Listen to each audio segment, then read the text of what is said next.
예수님 시대에 예수님 주변에 있던 사람들을 들여다보면 그들의 관심사가 무엇이었는지 알 수 있습니다. 무엇보다도 예수님 주변에 왜 사람들이 많이 모여들었을까요? 그 첫째는 예수님이 기적, 표적, 이적을 행하셨기 때문입니다. 사람들이 그 기적과 표적, 이적을 보고 모여든 것이죠. 다시 말하면 예수님이 행하시는 기적과 표적, 이적에 사람들이 관심을 많이 가지고 있었다는 사실입니다. 이는 뭔가 기적적인 일이 나타나지 않으면 믿지 못하는 사람들의 모습 그대로 보여주는 장면입니다.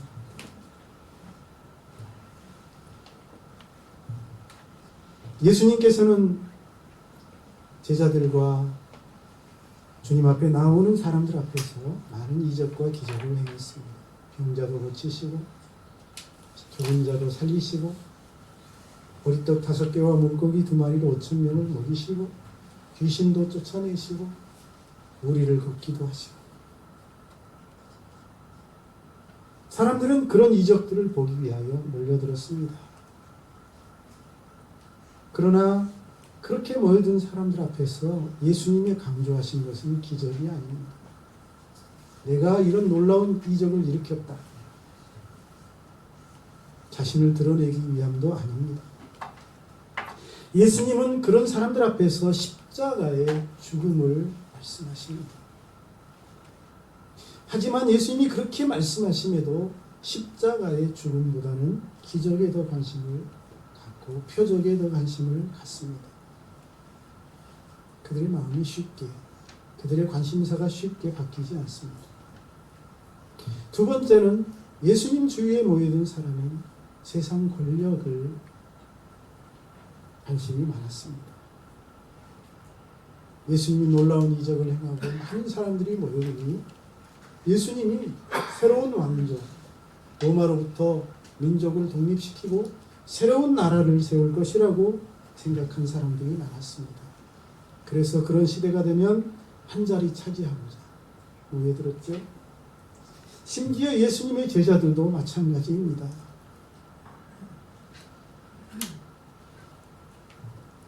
그들은 예수님이 군중의 지지를 받아 유대를 로마의 압제에서 해방시키실 민족의 지도자 메시아라고 생각했죠. 그 중에 예수님의 제자들 중에 열심당이라고 하는 당시 독립운동단체에 속한 사람도 있었습니다. 그 대표적인 인물이 가룟 유다입니다. 유다는 예수님이 자신이 생각하는 그런 메시아가 아니라고 생각되자 결국 예수님을 은삼십에 팔아넘기고 자기의 선생을 배반합니다. 다른 제자들도 역시 마찬가지입니다. 가룟 유다와 다르지 않습니다. 그들이 얼마나 세상 권력과 명예에 관심이 많았는지 예수님은 지금 그들의 죄 문제를 해결하시고자 십자가에 못 박혀 죽으시려고 예루살렘에 올라가시는 길에 서도 그들은 자리다툼을 합니다.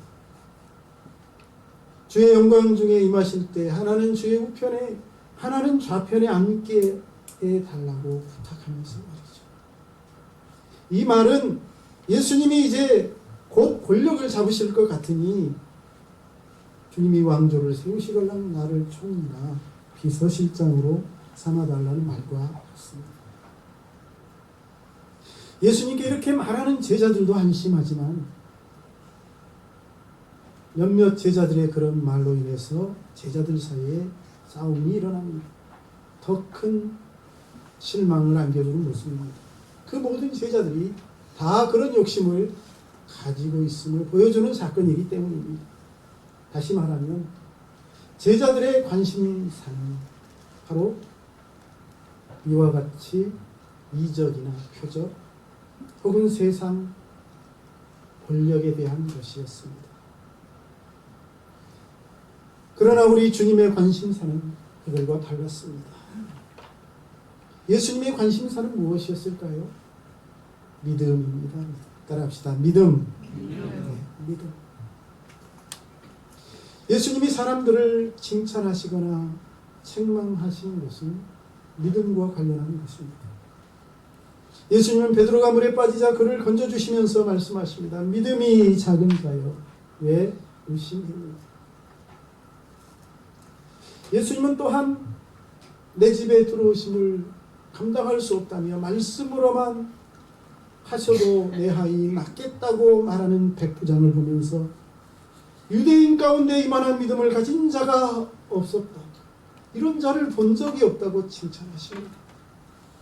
향유를 부은 여인의 모습을 바라보시면서 복음이 전파되는 곳에 이 여인의 믿음을 알리라고 말씀하기도 하셨습니다. 우리 예수님은 만일 우리가 겨자씨만한 믿음이 있다면 못할 것이 없다고 말씀해 주기도 하셨습니다. 이처럼 예수님의 관심은 기적, 세상 권력이 아닙니다. 믿음이었습니다.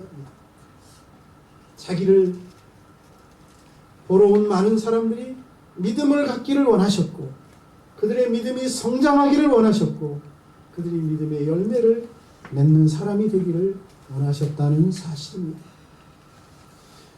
결국 예수님은 사람들에게 이런 하나님에 대한 믿음을 심어주기 위하여 오셨고 이를 위하여 고난을 당하시다가 죽으신 것입니다. 그러므로 예수님을 따르는 우리는 믿음에 관심을 가져야 할 줄로 믿습니다.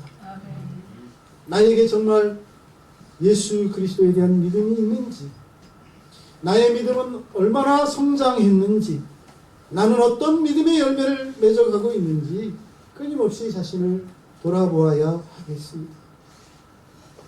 올 한 해 저와 여러분이 예수 그리스도를 구주와 주님으로 믿는 확고한 믿음을 가질 수 있기를 주의 이름으로 축복합니다. 그리고 그 믿음이 점점 자라나고 깊어져서 열매를 맺는 복된 믿음으로 성장할 수 있기를 축원합니다.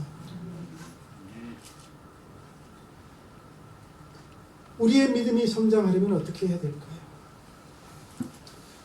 우리의 믿음이 성장하기 위해서 성서의 믿음의 사람들을 살펴보고자 합니다. 그 중에 라합이라는 여인의 믿음을 살펴보면서 우리의 믿음을 점검해 보고자 합니다. 라합은 어떤 믿음을 가진 여인이었습니까? 라합은 무엇보다도 하나님을 아는 믿음을 가졌습니다. 따라합시다. 하나님을 아는 믿음. 하나님을 아는 믿음을 가지시기를 축복합니다. 본문은 이스라엘이 이제 출애굽하여서 40년이라는 광야 생활을 마치고 가나안 땅에 이제 들어가고자 요단강을 건너 가나안 땅에 들어가서 그 땅을 정복하려고 하는 시점에 일어난 사건입니다. 이스라엘이 요단강을 건너 가나안 땅에 들어가서 가장 먼저 마주하게 될 성, 가장 첫 번째 넘어야 할 산은 여리고라는 성입니다. 여리고는 아주 견고한 성이죠. 그래서 여호수아는 그 여리고를 사전에 어떤 상태인지 파악하고자 두 사람의 정탐꾼을 들여보냈습니다.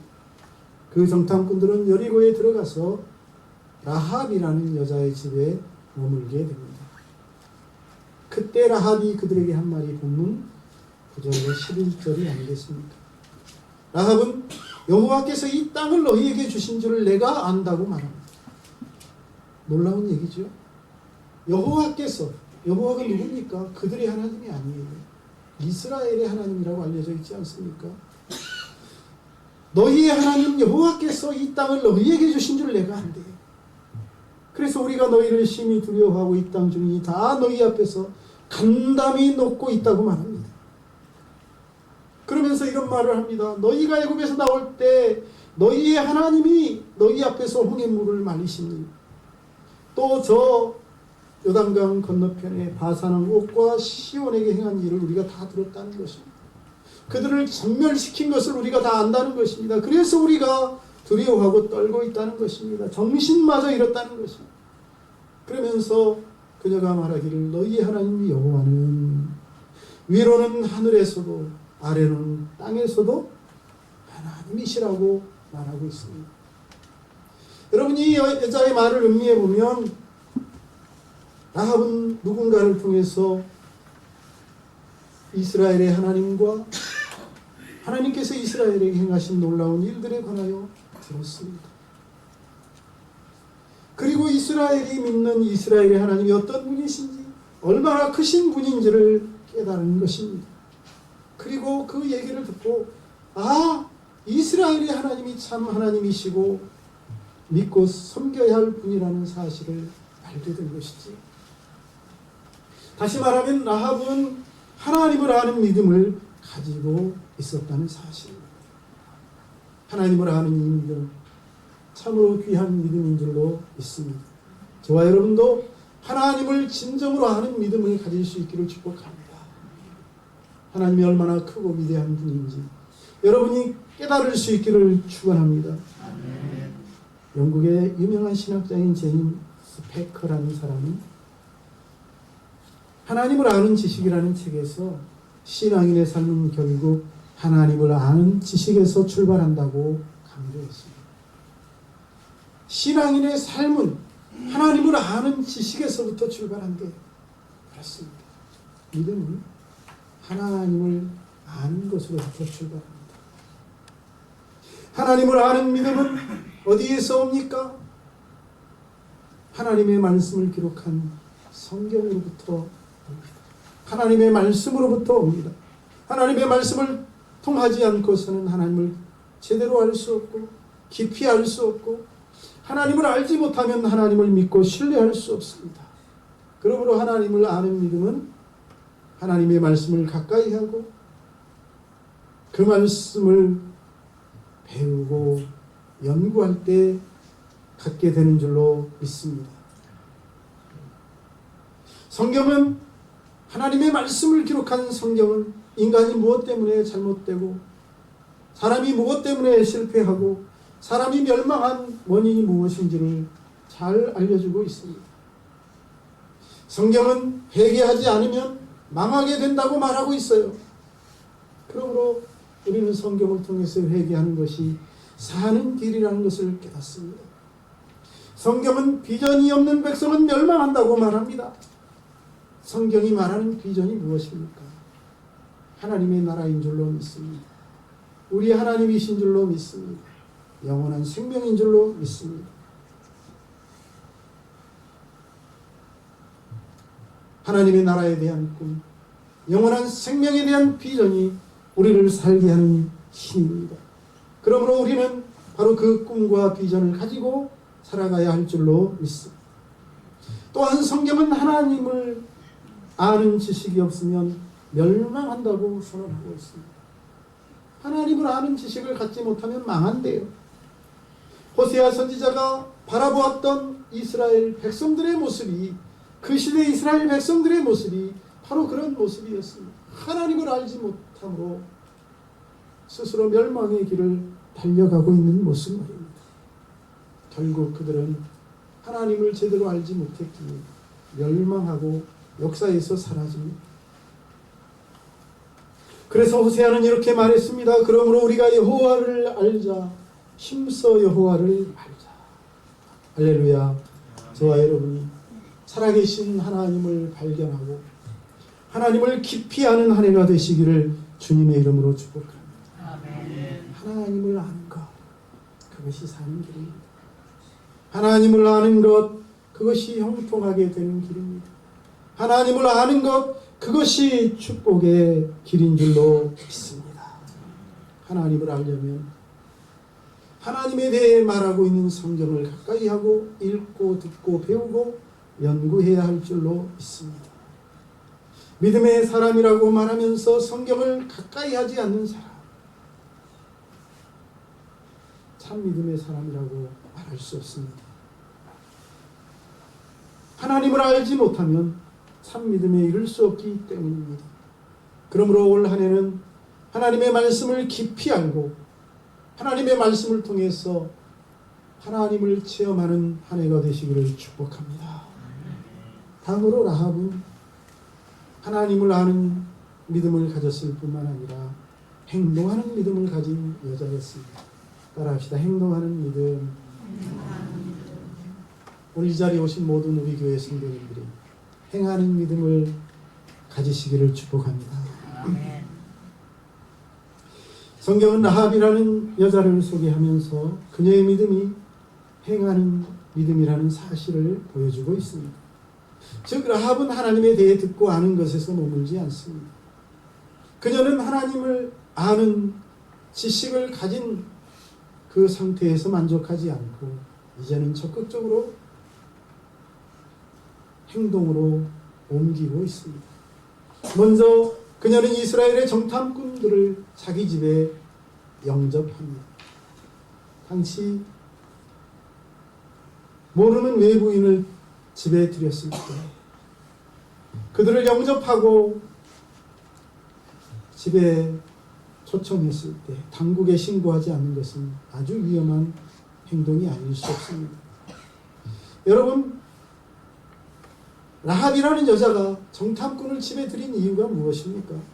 그 사람들이 여리고 성을 정탐하러 온 이스라엘의 첩자라는 사실을 몰랐기 때문입니까? 아닙니다. 그녀는 알면서도 받아들였습니다. 오늘 그들에게 하는 말을 들어보면 알고 있었습니다. 또한 여리고 당국에서 그들이 성에 잠입한 것을 알고 수색하고 있음을 알면서도 영접했다는 사실입니다. 무엇 때문입니까? 그들을 선대함으로 자신과 자신의 친인척들을 구하고자 합니다. 다시 말하면 하나님의 은혜를 입고자 함인 줄로 믿습니다. 오늘 본문에서 라합은 그 정탐꾼들에게 하나님에 대한 자기의 믿음을 고백합니다. 놀라운 일입니다. 당시 하나님에 대해 듣고 아는 사람들 라합에도 많았습니다. 여리고성 사람들이 다 들었어요. 하지만 아무도 라합처럼 행동하지 않았습니다. 아는 것에서 끝나고 말았습니다. 그랬기에 그들은 성과 함께 멸망하고 말았죠. 하나님에 대해 듣고 알아도 라합처럼 행동하지 않는다면 하나님의 은혜를 입을 수 없습니다. 구원받을 수 없습니다. 오늘날도 이 원칙은 동일합니다. 하나님을 알지만 하나님에 대해서 들었지만 그분을 나의 하나님으로 영접하고 그분을 나의 구주로 고백하지 않으면, 행동하지 않으면, 그분 앞에 나아가서 그분을 나의 구주와 주님으로 고백하지 않으면 하나님의 은혜를 입을 수 없습니다. 라합은 적극적으로 정탐꾼들에게 다가가서 하나님에 대한 자신의 믿음을 고백합니다. 성경은 말합니다. 사람이 마음으로 믿어 의에 이르고 입으로 시인하여 구원에 이릅니다. 라합의 이 하나님을 알고 고백하는 행동이 결국 그녀 자신과 자신의 집안 사람들을 구원하게 된 줄로 믿습니다. 그런데 여러분, 이거보다 더 놀라운 행동이 있습니다. 그것은 바로 그녀가 정탐꾼들을 숨겨주고 도와주었다는 사실입니다. 이는 단순히 그 사람들을 불쌍히 여겨서 하룻밤 재워준 정도가 아니라 이미 여리고성 왕이 정탐꾼들이 들어왔다는 사실을 알고 그 첩자들을 잡으라고 색출하라고 명령을 내린 상태 아닙니까? 그러므로 누구라도 그 명령을 따르지 않고 정탐꾼들을 숨기거나 돕거나 신고하지 않으면 목숨이 위태로운 상황입니다. 라합이라는 여자가 그것을 모를 리가 없습니다. 그러니까 라합이 정탐꾼들을 숨긴 것은 자기 목숨을 걸고 한 행동이었다는 사실입니다. 그야말로 죽음을 무릅쓰고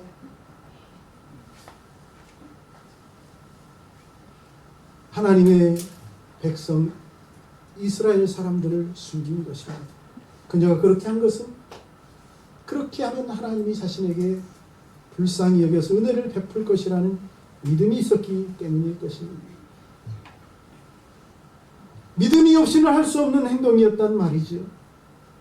그리고 결국 그녀의 그런 믿음이 자신과 가족을 구원하고 더 나아가서 그녀가 예수님의 족보에 오르는 영광스러운 자리에 오르게 된 줄로 믿습니다. 이처럼 라합은 행동하는 믿음의 소유자였고 적극적으로 하나님 앞에서 믿음의 행동을 함으로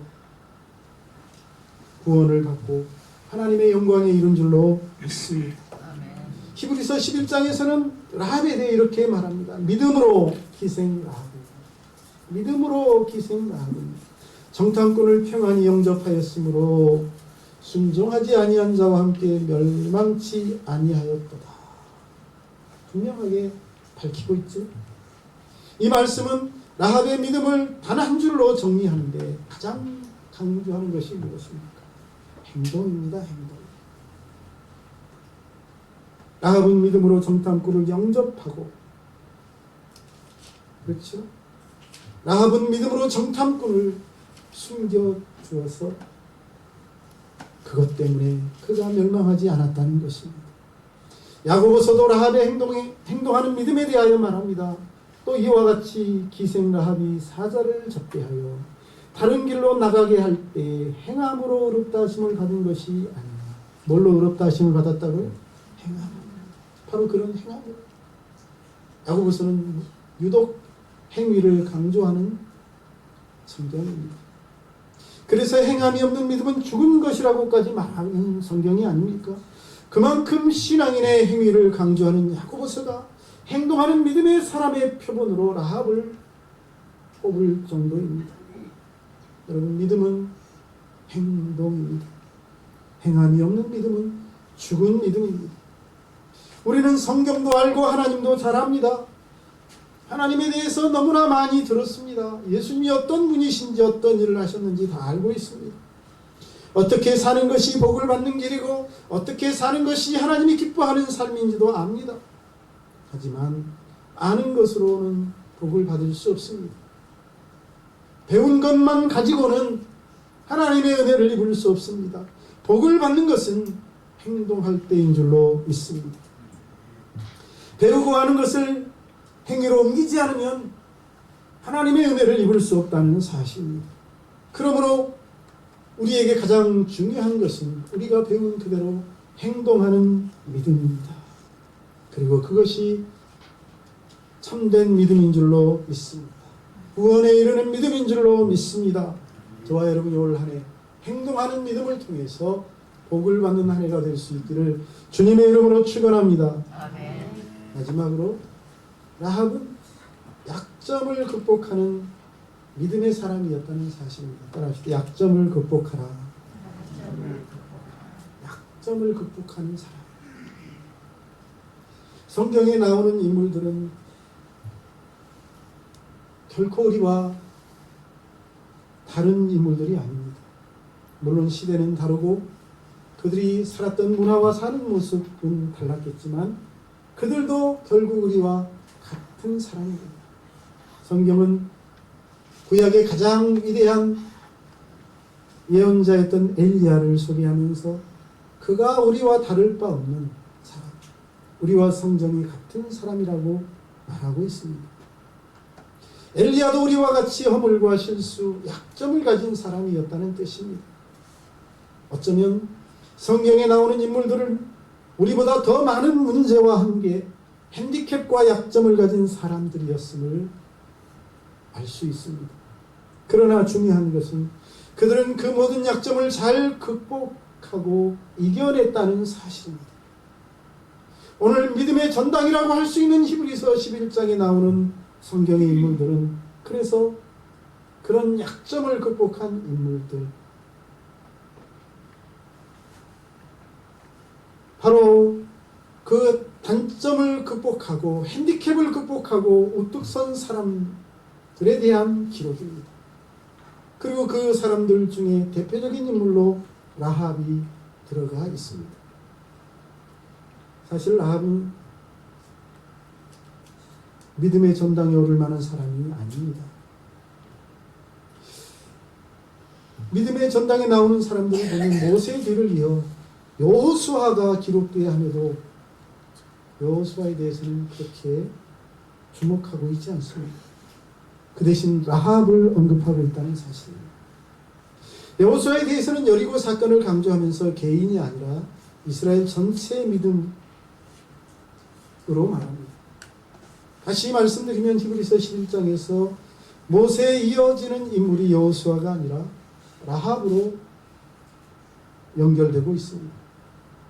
히브리서가 라합을 주목하는 것은 라합이야말로 부족함과 실수가 많은, 약점이 많은 사람이었지만 그것을 극복한 사람이었기 때문일 것입니다. 그렇다면 라합이 가진 약점이 무엇이었을까요? 그 첫째가 그녀가 여자라는 사실에 주목해 봅니다. 라합이 살던 시대 여성들은 그야말로 약자였습니다. 힘든 삶을 살아야 했습니다. 당시 사람들은 자신이 남자로 태어납니다. 여자가 아니라 남자로 태어난 것을 큰 축복이라고 생각할 정도였습니다. 그런 시대의 여자라는 것이 얼마나 큰 약점이었겠습니까? 그런데 히브리서는 라합이 바로 그런 약점을 극복하고 아브라함의 아내 사라와 함께 믿음의 전당에 당당히 기록되었다는 사실을 보여주고 있습니다. 뿐만 아니라 그녀는 이방인이라는 약점도 가지고 있습니다. 이것은 여자라는 약점보다도 더 큰 약점이었을 것입니다. 이스라엘의 입장에서 보면 이방인은 사람도 아닙니다. 이방인은 하나님의 은혜를 입을 수 없는 사람들입니다. 따라서 이방인이라는 딱지는 라합에겐 여자라는 약점보다 더 큰 문제요 고민거리였을 것입니다. 걸림돌이었을 것입니다.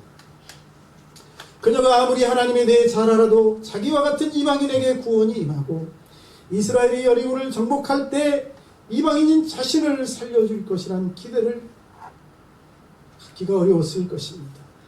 하지만 라합은 그럼에도 불구하고 이방 여인임에도 불구하고 그런 기대와 믿음을 버리지 않고 정탐꾼들을 영접하고 선대함으로 마침내 하나님의 은혜를 입고 구원에 이르게 된 줄로 믿습니다. 그런데 말입니다. 라합에겐 이런 두 가지보다 더 큰 약점이 있습니다. 그것이 무엇입니까? 그것은 그녀가 희생이라는 것입니다. 희생. 성경은 라합의 이름 앞에 늘 희생이라는 꼬리표를 붙입니다. 그녀가 살던 시대는 물론이고 그녀가 죽은 후 몇 천 년이 지나도 그녀의 이름 앞에는 여전히 기생이라는 이름이 따라다닙니다. 기생이라는 것이 그만큼 라합에게 큰 약점이었다는 뜻이겠죠. 우리말 성경은 라합의 직업을 기생이라고 점잖게 표현하고 있지만 실제 의미는 매춘부, 상녀라는 뜻이 더 강합니다. 우리의 입에서 거룩한 이 강단에서 사용하기가 거북하고 꺼려지는 그런 말입니다. 성경은 라합이 왜 그런 직업을 가졌는지에 대해서는 말하지 않습니다. 왜 그럴까요? 그것은 그녀의 과거가 그렇게 중요한 문제가 아니라는 뜻이겠죠. 정말 중요한 것은 그런 여자도 하나님을 만날 수 있다는 것이겠죠. 기생도 하나님을 만날 수 있다는 것입니다. 기생도 하나님의 구원을 입을 수 있다는 것입니다. 아무리 추하고 더러운 과거가 있더라도 그 죄를 용서받고 하나님의 은혜를 입을 수 있다는 것이 라합을 통해 우리에게 주시는 메시지라고 믿습니다. 라합은 어쩌다가 기생이 되었고 사회에서 버림받고 사람들로부터 손가락질 당하는 사람이 되었을까요? 그런데 라합은 그런 상황 속에서도 믿음으로 바로 그 핸디캡을 넘어서는 믿음을 가지고 당당히 구원에 이르고 예수님의 족보에까지 들어갔다는 사실입니다. 할렐루야. 이는 그녀가 그런 상황 속에서도 자신을 포기하지 않았기 때문일 것입니다. 나 같은 사람도 구원받을 수 있고 나 같은 인생도 하나님 앞에 용서받을 수 있고 은혜를 입을 수 있다는 이 라합의 믿음 말입니다.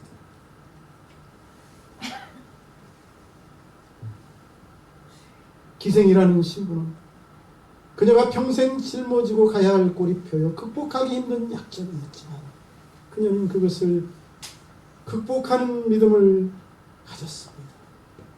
그래서 믿음의 전당이 히브리서 11장에 기록이 되고 예수님의 족보에까지 오른 줄로 믿습니다. 아멘.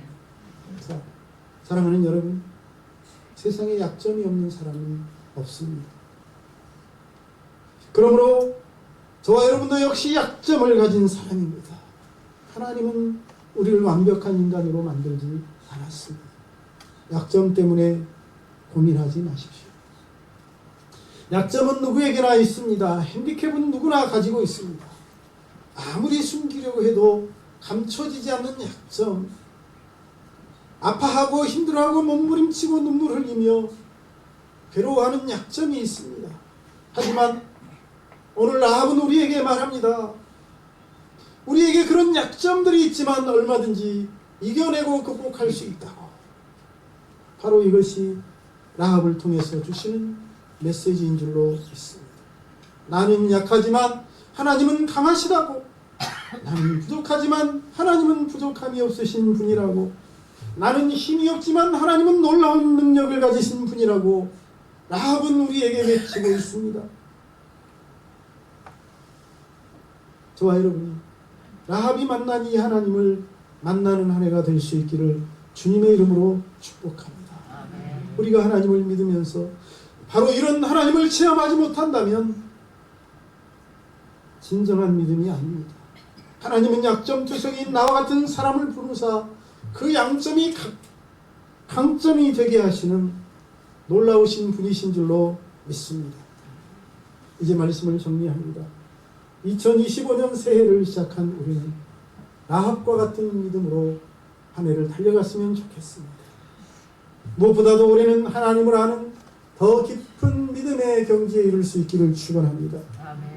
또한 하나님을 아는 거기에서 멈추지 아니하고 내가 배우고 듣고 아는 것을 행동으로 옮겨서 복을 받는 삶을 살아갈 수 있기를 축원합니다. 그리고 약점을 극복하는 믿음. 내가 섬기는 하나님은 나의 가장 약한 그것을 통해서 내게 복을 주시고 그 약점이 오히려 강점이 되게 하시는 분이라는 사실을 믿으시기를 주의 이름으로 축원합니다. 2025년 바로 그런 하나님을 만나고 체험하는 축복의 해가 되기를 축복합니다. 기도하겠습니다.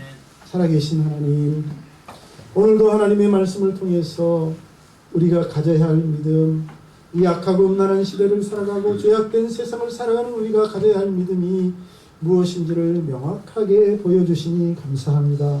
오늘 주신 말씀대로 우리 교회 모든 성도들이 라합처럼 분명한 믿음을 가지고 올 한 해 승리의 길을 걸어갈 수 있도록 인도하여 주옵소서. 예수님의 이름으로 기도하옵나이다.